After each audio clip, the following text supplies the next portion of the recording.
de gente muito rica, tinha uma mediunidade absurda, absurda. Criança, a mão para escrever, ela não controlava para fazer a psicografia, mas ela teve tanta sorte que os seus pais, mesmo sendo uma França muito católica, entenderam. E ela trabalhou com Kardec e ela fez o livro dos espíritos que ele tinha feito com mais ou menos 900 perguntas, ela ajudou, ela fez a revisão e colocou acho que 1000 e tantas que tem, né? Então, ela trabalhou com ele. De repente ela sumiu. E nessa psicografia que ela foi psicografar, ela recebia, ela conversava com São Luís, é o espírito, como Ismael é o protetor do Brasil, São Luís é o protetor da França. E ela psicografava Luís, né? E aí ela foi psicografar Joana d'Arc. Quando ela foi psicografar Joana d'Arc, ela escreveu, né, o livro Joana d'Arc, escrita por ela mesma. Ela percebeu que ela, em encarnações passadas, tinha sido Joana d'Arc. E, pasmem, Joana d'Arc, muito antigamente, foi Judas Iscariotes. Então, esse espírito foi apóstolo de Jesus. Então, como que a gente... Quer dizer, ela tem assim... Ela trabalha com o Vanderlei, né? Com o Vanderlei, um médium que a gente tem, que agora está até aqui em São Paulo. É um espírito, por isso que eu falo para vocês, esses espíritos tão superiores, como a aula de hoje, Jesus reencarnar na Terra.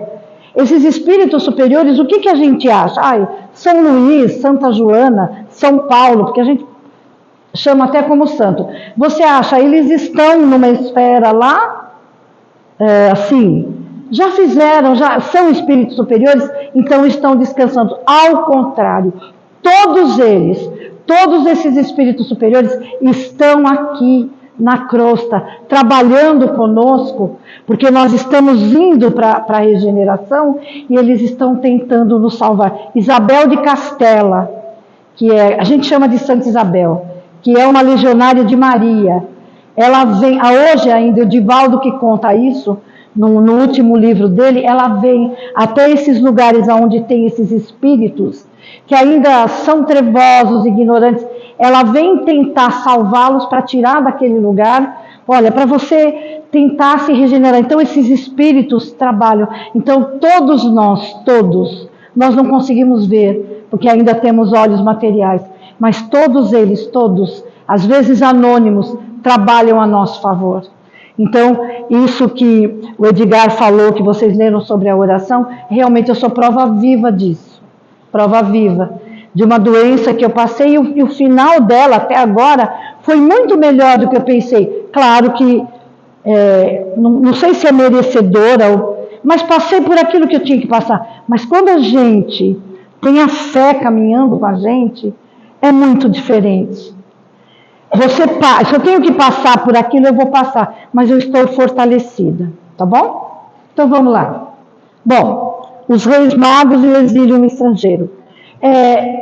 Todo mundo, muito antigamente, muitos anos antes, havia sempre uma profecia da vinda do Messias, que o Messias viria. Não se sabiam onde, magos, astrólogos, astrônomos, né? E isso eu vi também num vídeo do Divaldo. A gente costuma comemorar o nascimento de Jesus de 24 para 25, mas ele falou que Jesus, na constelação de Peixes, nasceu realmente dia 4 ou dia 5 de abril, que a gente comemora, mas a intenção é que vale, né? Mas que realmente, então, aqui seria o início do cristianismo. Agora, conversem comigo, perguntem, não quero só eu falar. Vamos começar a fazer assim. Vocês acham que Jesus se tornou Messias a partir do nascimento dele na Terra? Não. Exatamente, não. Ele veio, porque veio pessoalmente. Isso é muito comum na Gênese, quem quiser entender melhor, a Gênese de Kardec explica isso. Muitos espíritos do quilate de Jesus, que estão na era crística, são chamados... Jesus é equivalente a ele. Jesus é nome, Cristo, era crística. Cristo é o lugar onde eles estão, espíritos crísticos. Assim como Jesus, existem muitos.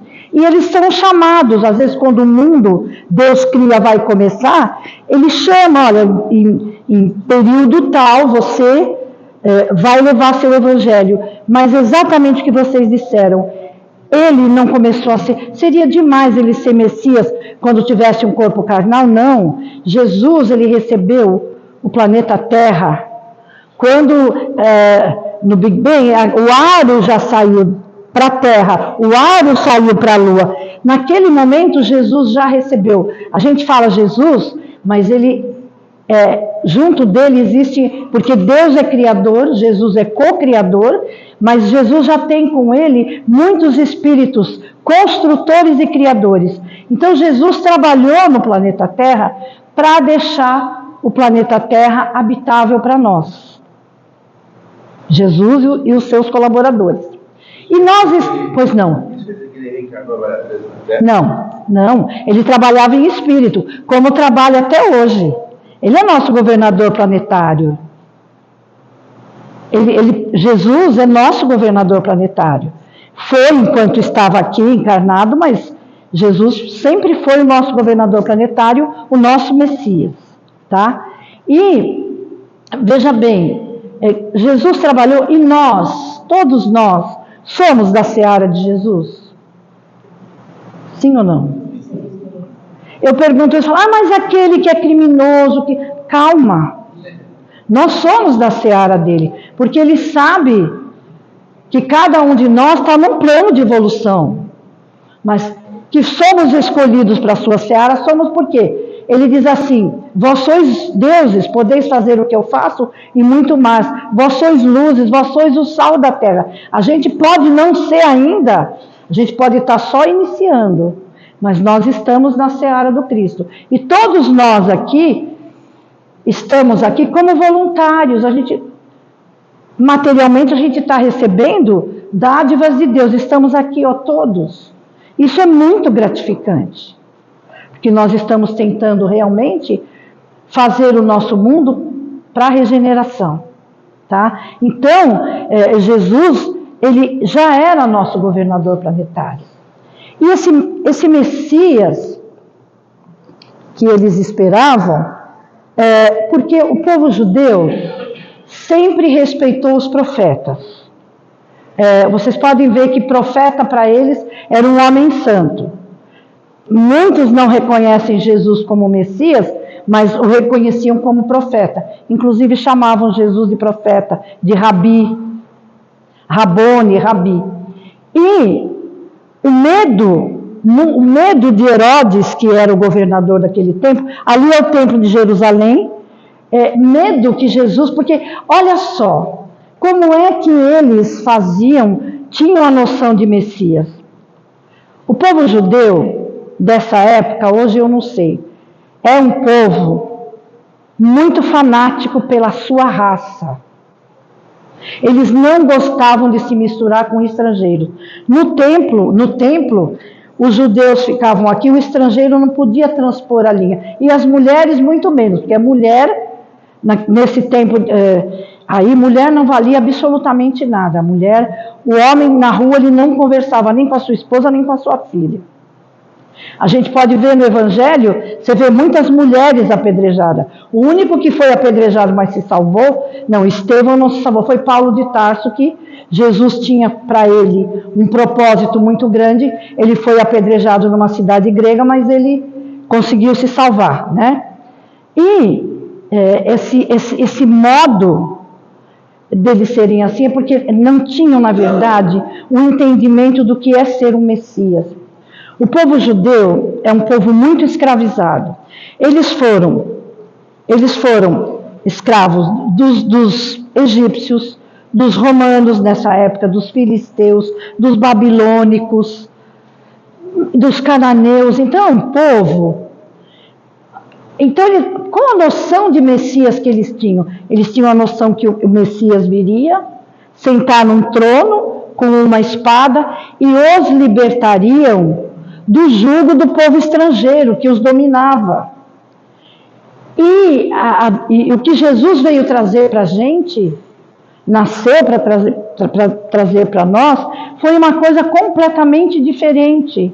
Por isso Judas Iscariotes entregou Jesus, porque ele tinha certeza que Jesus era o Messias, mas quando ele entregasse Jesus, Jesus levantaria a espada, arrumaria um exército e conseguiria para libertar o povo judeu do jugo do estrangeiro. Mas o que Jesus trouxe para nós é uma coisa completamente diferente. Hoje a gente compreende. É uma libertação de nós mesmos, daqueles nossos defeitos, daquelas nossas coisas interiores que aqui com a escola nós estamos conseguindo aprender com leituras, convivendo junto com as aulas, com o caderno de temas, conversando com outros. Nós vamos nos abastecendo, nos enriquecendo, porque Kardec fala que a nossa evolução é lenta e dolorosa. Uma outra pergunta, também antes da gente continuar. Vocês acham que Deus criou um Jesus pronto? Então, por exemplo, eu sou Deus, um exemplo. Aí eu crio Daniel pronto, perfeito, e aí eu vou criar a Edmárcia. Não, ela tem que passar por todos os processos de evolução. E aí? Estou sendo justo? Então, o que vocês acham? Jesus passou por tudo que a gente está passando? Sim, exatamente. Exatamente, é isso que a gente precisa entender. Deus, ele é a causa primária de todas as coisas e justo em tudo aquilo que a gente faz, de todas as leis que Deus criou. Então, havia um propósito, um espírito do quilate de Jesus. Se vocês lerem o livro Sublime Peregrino, né, de Ramatiz, que é um livro lindo, Jesus demorou 1000 anos para conseguir descer à terra. Vocês já imaginaram isso? Que é um espírito tão iluminado, 1000 anos a preparação dele para poder baixar o teor para chegar aqui no planeta. E Ramatiz fala mais, né? É como você pegar um raio de sol e tentar prender num vaso de barro, né? Então, o amor dele para nós foi tão grande que aí ele veio até nós, né? E olha lá, Zoroastro, já em Florença, previu que uma virgem daria luz a um menino e uma estrela guiaria os visitantes até o local. Uma outra coisa que causa muita polêmica é o fato de Maria ser virgem ou não. Não, ela era uma mulher como qualquer uma de nós. Então não seria diferente. Jesus nasceu pelo processo de homem e mulher. Normalmente ficou na barriga da mãe, entende? Existem muitos espíritos que acreditam que Jesus esteve aqui, ele não tinha um corpo, o corpo era fluídico. Kardec também fala isso na Gênese. Na segunda parte da Gênese, Curas e Milagres de Jesus. Ele explica muito bem isso, a gente consegue entender. Mas Jesus não tinha um corpo. Jesus agora, o corpo dele é fluídico. Ele está aqui no meio de nós, agora sim, mas ele se igualou a nós. Se igualou a nós, assim, eu digo no físico, porque o seu espírito já era de um adiantamento muito grande. Tudo bem até aqui? Bom, porque todos os sinais apontavam para a Judéia, né? Então, sábios, sensitivos, aguardavam a chegada do Messias, mas não sabiam aonde esse Messias iria nascer. Mas todos os sinais apontavam para a Judéia, por causa da constelação de peixes relacionada à nação judaica. Eu não sei explicar astronomia, astrologia, isso aí, mas... Então eles verificaram também a profecia de Miqueias, há 2700 anos ontem. Tu, Betlém, Efrata, das menores de Judá sairá o Senhor de Israel. Assim como Zoroastro na Pérsia, gente, 3200 anos, orientando seguir a estrela que guiaria o Redentor. A gente vai falar também da estrela guia. Tudo aquilo que Deus cria é perfeito. As leis de Deus são perfeitas. Quando Jesus fala para nós, É mais fácil, né? Um camelo passar num buraco de uma agulha do que um rico entrar no reino dos céus. Eu não podia entender, porque muita coisa que está na Bíblia, no Novo Testamento, a gente precisa interpretar. Depois que eu fui saber que camelo era uma corda, que se usava naquele... Camelo não era um animal. Camelo era uma corda que eles usavam para amarrar uma porta. Acho que num tipo de um celeiro que tinha um animal. Então, aí a gente começa a entender, né, que Jesus também fala, olha, se você tiver fé do tamanho do grão de uma semente, você muda uma montanha de lugar.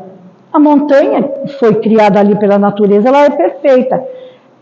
A gente precisa refletir e pensar, essa montanha que a gente vai retirar são as nossas imperfeições, elas estão aqui dentro, né? São os nossos, não é? Assim, as nossas mazelas, os nossos sofrimentos, a nossa falta de entendimento. Porque tudo aquilo que Deus cria, e Deus não criaria, pelo menos Kardec também fala isso, uma estrela para levar os reis magos, a gente vai ver. Mas alguma coisa, com certeza, ali acontece. Pode? Deixa eu ver seu nome. Adriano. A respeito do buraco da agulha, também existe a questão que o buraco da agulha e o camelo passar, existe mesmo, que se chamava buraco da agulha, e era por onde os camelos passavam. Ah, é? Existe. Depois, quem quiser pesquisar, pode dar uma... Porque assim, fala assim, que era mais fácil um camelo passar por um buraco de uma agulha. Aí quem não... Tem muitas pessoas que interpretam que para ser cristão e tudo, não pode ser... E não tem nada a ver isso aí, não tem nada a ver. Existe também o quê? Um buraco, que se chama buraco da agulha, onde os camelos passaram. Olha só. Muro, né? Tinha uma passagem, e aí o camelo passar naquela passagem, era noite, tinha que abaixar para entrar, né? Então talvez eu tenha... Sabe que tem muita informação na internet, pode ser que eu tenha lido errado, mas também é o nome de uma corda que eles utilizavam. O futebol falou realmente tem dois sentidos. Então, tem exatamente, por isso... Se Jesus ele nasceu normal e tudo, José é pai biológico de Jesus? Sim, Maria também. Mas é claro que lá no plano espiritual, no departamento de reencarnação, eles aceitaram. E Maria, olha, todos os ensinamentos de Paulo, de Pedro, de Marcos, que é evangelista, de Lucas, sabe quem passou para eles a história de Jesus? Maria de Nazaré. Então, um espírito também, de uma luminosidade tão grande, que muitas informações que a gente tem hoje, Jesus partiu e ela passou para eles. Então, vamos lá. Pois não. Tanto Maria quanto José eram viúvos e ambos tinham filhos do primeiro casamento. Hein? Olha, eu acho que, não me engano, viúva era só ele e ela era tão menina e ela estava sendo criada pelos essênios num lugar, assim, eu não vou falar que é convento porque eu nem sei o nome lá. Eram famílias onde ficavam as famílias ricas lá. Sim, e ela estava sendo criada, né? Então vamos lá, aqui, uma Kardec, e está no Novo Testamento. O anjo lhe disse, não temais, porque aqui vos trago novas grandes alegrias que serão para todo o povo. Pois na cidade de Davi nasceu hoje o Salvador, que é Cristo o Senhor. E isto vos será por sinal. Achareis o menino envolto em pano deitado numa manjedoura. E no mesmo instante apareceu um anjo, uma multidão de exércitos celestiais, louvando a Deus, dizendo, glória a Deus nas alturas e paz na terra aos homens de boa vontade. Lucas. Aqui, o fato percebido, eu vou falar dos essênios, talvez vocês já tenham tido aula sobre eles, mas eu vou falar. A maioria dos essênios, eles se mantinham em prece, porque aqueles que eram médios perceberam no nascimento do menino alguma coisa diferente, uma energia diferente. Imagine o que os espíritos estavam, guardando a vinda de Jesus. Muitos possuem o recurso da mediunidade, olha lá, assim como aconteceu com os pastores que viram e ouviram. Não poderiam ter sido eles avisados pelos espíritos? Sim. Nessas comunidades solitárias realizavam-se práticas espirituais, como fazemos hoje, e entre eles colocavam os chamados reis magos, esses detentores de sabedoria espiritual que partiram em direção a Jesus. Primeiro, há muita controvérsia se eles são reis ou simplesmente, assim, não vou dizer magos, mas profetas, pessoas que tiveram, né, dentro daquela mediunidade, aquela visão de seguir até Jesus, né, partir em direção a Jesus. A estrela guia. Vamos ver a opinião de autores espíritas? Vamos lá. Edgar Armand. Estrela guia poderia ser simplesmente simbólica, né? A estrela por si mesma representando a conjunção de astros, como poderia ser um espírito visto dessa forma que serviu de guia às caravanas. Não é comum espíritos tomarem forma de estrelas ou outras formas quaisquer. Ou como eu estava conversando com ele, nos livros de André Luiz, os mundos mais adiantados, eles têm o que a gente chama de aerobus, né? Não vou dizer disco voador, mas os mundos mais adiantados, eles têm os veículos, as naves. E por que não? Se Jesus estava no mundo mais adiantado que nós, por que não uma dessas naves? Aí, não é? E ela guiou, não é verdade? E ela iluminava, porque ela precisava mostrar aonde estava aquele menino que nasceu, né? E aqui agora a opinião de Kardec, que está na Gênese. Não sabemos se é real ou se eles foram guiados de maneira misteriosa. Nem eles mesmos, que são espíritos mais superiores, eles não podem dizer, né? Não poderia ser uma estrela cadente? Porque na minha estrela cadente ele tem tempos que acontece, né, aquela fase. Mas eles viajaram tanto, vieram da Pérsia, de longe. Eu acho que aí... Muito tempo também, então, aí a estrela cadente ela é mais ou menos rápida, né? Mas tudo é possível, filha. Tudo é possível. Então, olha o que ele fala. Essa luz não poderia ser uma estrela. Naquela época se achava que as estrelas eram pontos luminosos fixos, que poderiam cair na Terra. Hoje não é assim. Um espírito, sim, pode aparecer de forma luminosa ou transformar parte do seu fluido perispiritual em um ponto luminoso. Nada tem de sobrenatural, nada. A doutrina realmente, nada é sobrenatural. O que parece para nós sobrenatural é que nós ainda estamos evoluindo, então parece sobrenatural. Quando a gente atingir um ponto maior de evolução, a gente vai entender muita coisa, porque nada tem de sobrenatural. Se Deus é perfeito, tudo que Ele fez é perfeito, nada tem de sobrenatural, tá? E aqui, agora, o parecer de Richard Simonetti, especula-se a respeito da estrela. Seria um cometa, que ela falou, né? Conjunção de 2 ou mais planetas, fenômeno mediúnico, eu sou mais aqui, ó. Só os magos viam a estrela, ela apontava para o Oriente, seria um mero folclore? Para mim, eu vou falar de mim, eu sou mais a teoria de Kardec, que realmente os espíritos superiores queriam levar, né, aqueles reis, aquelas pessoas, até onde estava o menino, né? Porque eles vão representar as raças do mundo. Isso pode ser simbólico, sabe por quê? Jesus, ele não faz diferença com ninguém. Cada um desses reis magos representava uma raça de um povo. Pode ser simbólico, nós não sabemos que Jesus, naquele momento em que ele nasceu, né, não havia diferença entre ninguém. Um era negro, outro era branco, outro era amarelo. Pode ser uma simbologia, né? Não é verdade? E por isso que aqui eu coloquei a diferença de dogma e postulado. O que é um dogma? Dogma, por exemplo, é uma crença. Meu avô tem essa crença. minha mãe tem, passa para mim. Ela é imutável. Mesmo que apareçam fatos. Bom, no dogma não se mistura muito ciência, né? Olha lá. O termo deriva do grego, que significa aquilo que aparenta a opinião, né? Que significa pensar, supor, imaginar. Mas o dogma, ele não modifica.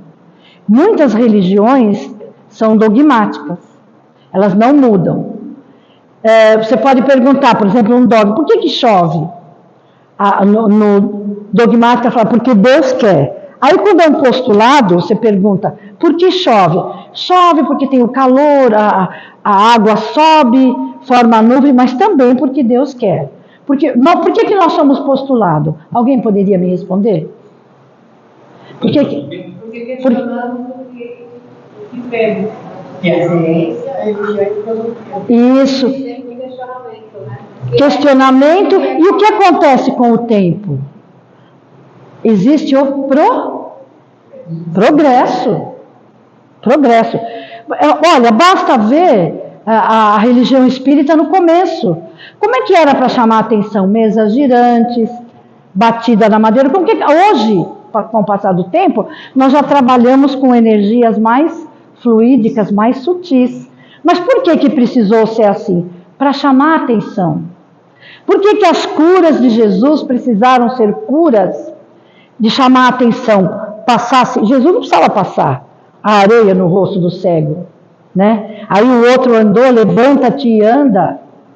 Curou muita gente, que chamou bastante atenção. Porque se não fosse assim, como é que iriam prestar atenção na doutrina dele? Ele não fez no sentido de aparecer, não é isso. Mas é no sentido de chamar a atenção que alguma coisa está diferente. Olha a fé. E ele nunca negou, porque o que ele dizia foi a tua fé que te curou. Falando sempre da fé que existe dentro da gente. E nós somos postulados, olha lá. Por que nós somos postulados? Porque a gente aceita o que vem. Uma aceitação, uma teoria. É aceito como verdade e serve como ponto inicial para a dedução de outras verdades. Na doutrina espírita, nós vamos aprender muito mais coisas. Ela é ciência, ela é filosofia e é religião, né? Então nós somos postulados. Todos nós deveremos ser mais postulados do que dogmáticos, para a gente poder aprender, tá? Aqui é um trecho retirado de um livro maravilhoso chamado Ave Luz. Eu recomendo esse livro para vocês.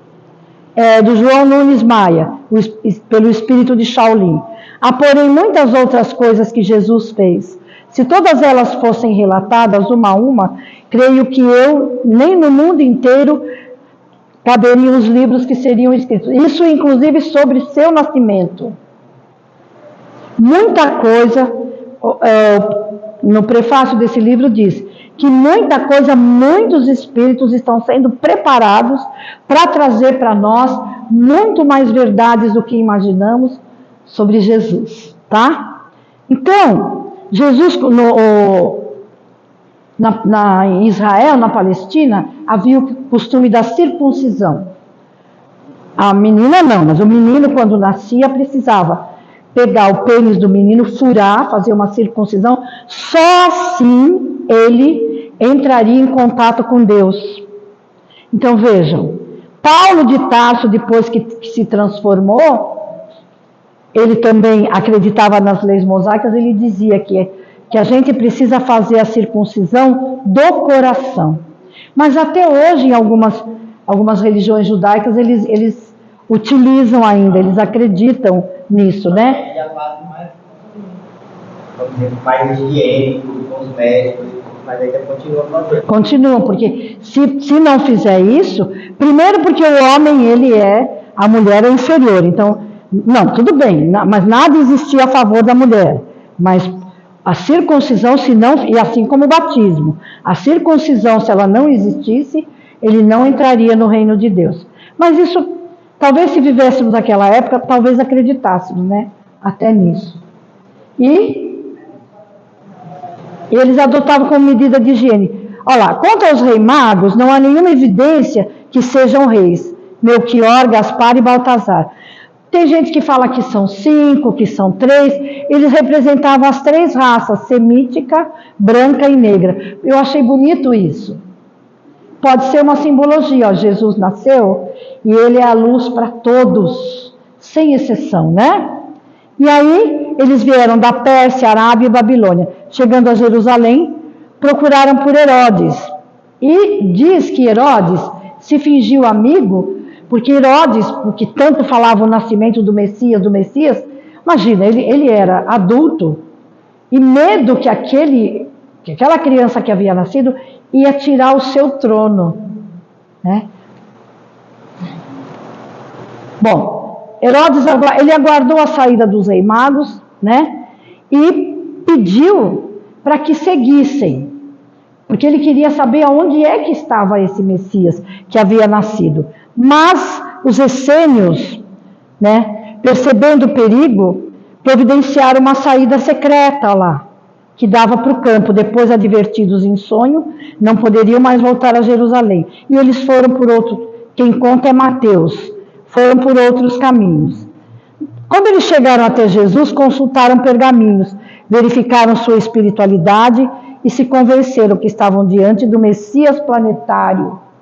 Olha que lindo. Não era o Messias da Palestina, não era o Messias que iria livrar só Jerusalém, só Israel. Ele era o Messias planetário.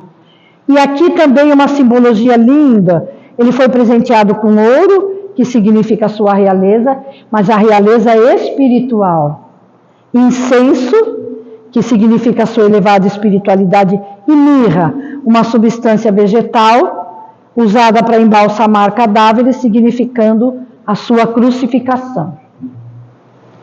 E a vista dos magos evidencia que o nascimento de Jesus repercutiu além da Palestina e sobre o ponto de vista espiritual. Todas as pessoas dotadas de grande sensibilidade, que hoje chamamos de médiuns, foram informados e pressentiram a chegada do governador espiritual com gloriosa mensagem de renovação da humanidade.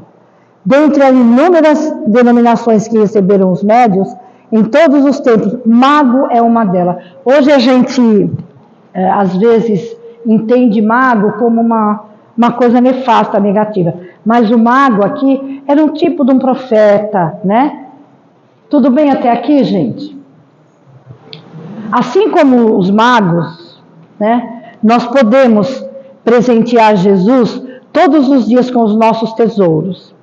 Como? Vencer as barreiras da imperfeição e buscar a luz do amor. O que significa o nascimento de Jesus?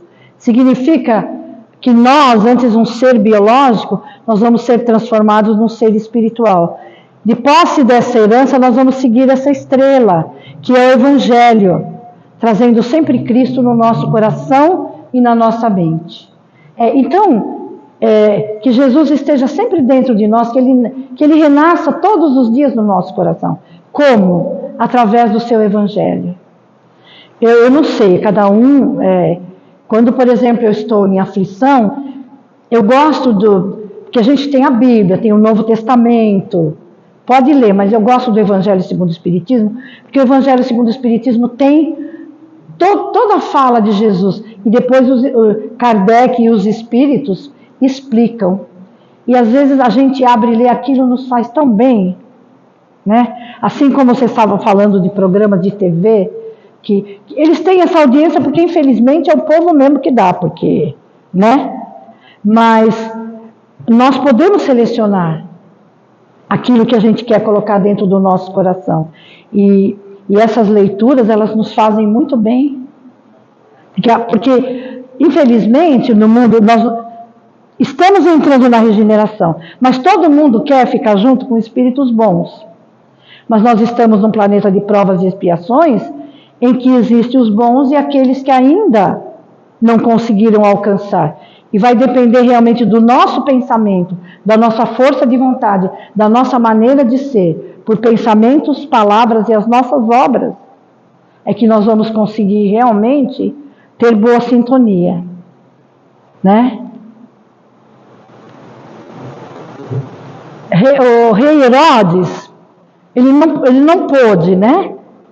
Não descobriu onde estavam os reis magos e nem onde estava o Messias. E aqui, isso aqui é até questionável, que ele mandou matar todos os meninos recém-nascidos. Aí existe, os próprios autores espirituais acham que tem alguma confusão com aquele episódio antes de Moisés sair do Egito. Isso, que morreu o primogênito de alguma. Põe na porta o sangue do cordeiro, né? E aqueles que não tinham, o primogênito iria morrer. Da morte, que não tivesse Isso. Imagina se Deus quer que a gente mate um bichinho. Tudo isso é simbologia, gente. A gente precisa pensar realmente isso. Mas eles acham que isso realmente não aconteceu, que não houve, que Deus não ia permitir isso. Deus ia permitir isso quando Ele mandou aqui o Salvador. Então, alguns espíritos superiores, eles têm essa dúvida, que há uma confusão, dizendo que Ele mandou matar as crianças, né? Só que, nessa época, nós tínhamos 3 classes. Os saduceus, que era um povo mais rico, tido como puros, porque nessa época, religião, política e dinheiro se misturavam. Você era bom se você fosse rico, entende? Se morasse em Jerusalém, se pertencesse a uma família ilustre. E Jesus era o quê? Galileu. Quem morava em Jerusalém, os saduceus e os fariseus, detestavam a Galileia, porque a Galileia estavam os pescadores, os lavradores, os mais pobres. E Jesus nasceu onde? Na Galileia. Para mostrar o que para a gente? Ele, o espírito mais puro, o espírito de maior luz e sabedoria. Ele nasceu na Galileia, né? E nasceu o quê? No meio dos animais, numa estrebaria. Então, que lição a gente pode tirar daí? Né? Não como aquilo falou, que os ricos... Não, o rico entra... O rico, se ele pode ter dinheiro, se ele for bondoso, dependendo do que ele fizer, às vezes ele tem muito mais, que pode conseguir uma posição na espiritualidade melhor do que um pobre que não é rico, mas rico, a palavra rico sozinha, ela pode ter muitas interpretações. Eu posso ser rico de alegria, não é só rico de dinheiro, só está dentro de um contexto para a gente entender a palavra. Então, só que no meio havia os essênios. Os essênios, eles eram judeus, mas eram um povo que vivia, eles viviam nas ruas. Sabe, nesse tempo, todos os doentes eram marginalizados.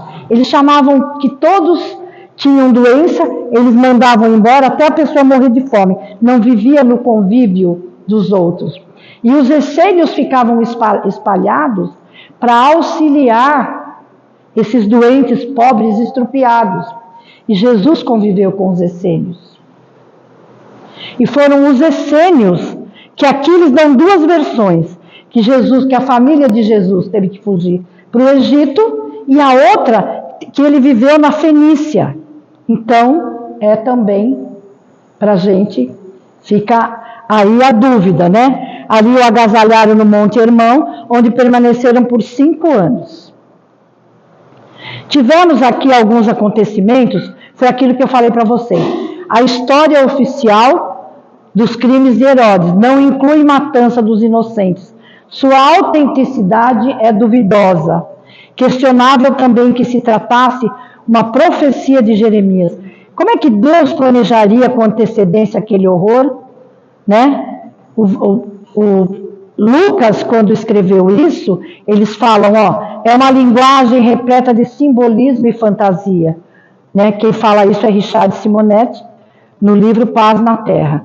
O biógrafo moderno de Herodes negam essa matança de criança. Acham que houve confusão com a morte dos primogênitos do Egito. E os essênios, olha lá, habitavam mosteiros, né? E acreditavam na imortalidade da alma. Alguns acham que Jesus fez parte dessa seita antes da sua missão pública. Allan Kardec fala de um grupo que muito auxiliou Jesus. Eles eram chamados de terapeutas, que se ligavam aos essênios. Os terapeutas viajavam o mundo para ajudar as pessoas.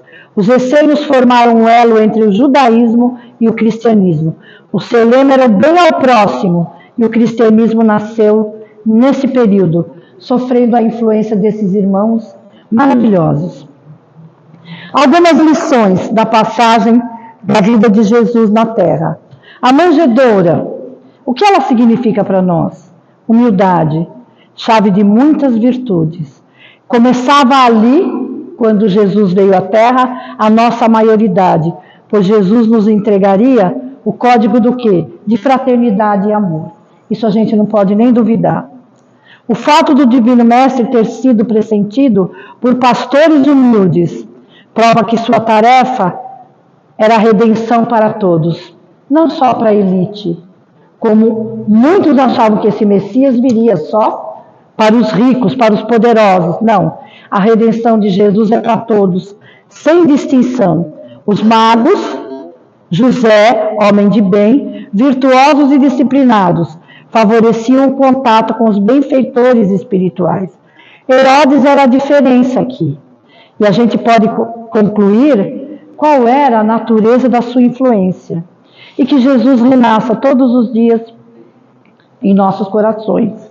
Onde está o Rei dos Judeus, que acaba de nascer, porque vimos a estrela do Oriente e viemos adorá-lo? Eu sou o pão da vida, a porta das ovelhas, sou o bom pastor, a ressurreição da vida, caminho, verdade e vida, sou a luz do mundo. Ninguém vai ao Pai que não seja por mim. Muito obrigada. Alguém quer fazer algum comentário? A outra aula tem a continuação da vida de Jesus, né? Então, muitos pontos aqui, eles ficaram sem respostas, né? Mas ele veio trazer seu evangelho com certeza. Obrigada, Tetê. Imagina, bem. Olha,